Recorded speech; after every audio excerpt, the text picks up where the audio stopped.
Good morning everyone. Happy Friday. Today is pang 4th day na ng paggaganito ko.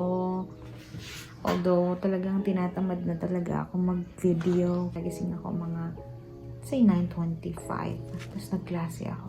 And 10:25 na. So I have to exercise na din. Today i-announce yung result ng exam ng boyfriend ko. So I don't know what will gonna happen. But yeah, positive lang ba? I know naman na ginawa niya yung best niya doon.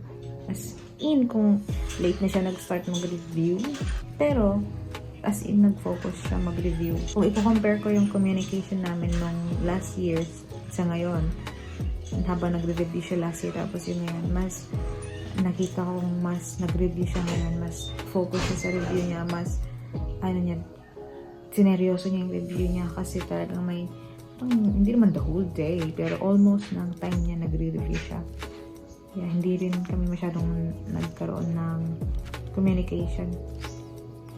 Sabi natin bilang yung message. Lagi naman bilang yung message namin sa isa everyday.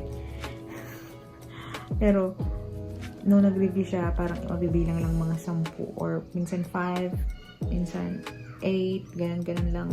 Parang update lang ba, good morning, nasa bahay na ako, kakain na, nakauwi na ako, mag-review na ako, good night. Ganun lang ang aming communication.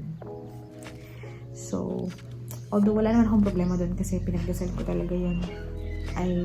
Pinagdasal ko yun sa Panginoon na bigyan siya ng disiplina siya. Bigyan siya ng lahat ng kailangan niya.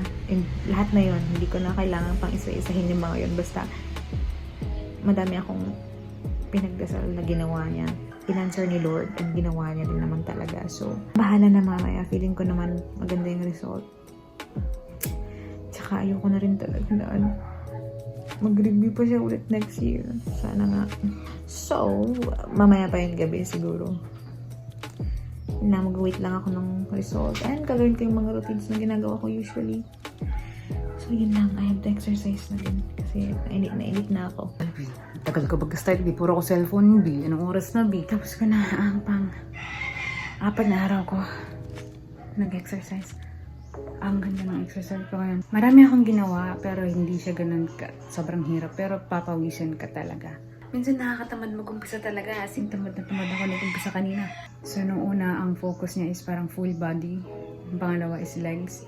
And yung pangatlo is more on stretching lang. Nag-stretch ng mga body. Happy Sunday everyone! Sunday na ngayon and hindi na ako nakapag-update at simula nung Sabado. Hindi ko na alam. Pero ginawa ko pa rin ako nung Sabado. Nag-exercise pa rin ako nung Sabado. Hindi ko na nga lang pinakita. At least parang hindi ko na kailangan ng video para lang gawin yun, diba? At least parang i-a-adapt ko na. Sana mag-continue. Isang week pa lang naman to. So, hindi ko ginawa siya ngayong linggo. Siguro pahinga ng katawan ko. Tapos gagawin ko ulit siya bukas, Monday. I went to church this morning. So, and then, umuwi, nagipag-chikahan sa aking yeah, I did pass the exam. Hindi na ako nakapag-video ng gabi din na yun kasi wala na rin ako sa vision mag-video hanggang sa Sabado. So, ngayon lang ako nakapag-video ulit and napasa ni Jed yung exam niya. I'm so happy. Tapos niya na yun, hindi na siya magre-review ulit kasi tapos na, natudo ka na yung season ng buhay niya na yun. Yun na yung kasagutan. Yun na yun. So, natapos na. Hindi niya nagagawin yung next year. Hindi niya nagagawin ulit kasi tapos na. So, yan. We are very happy.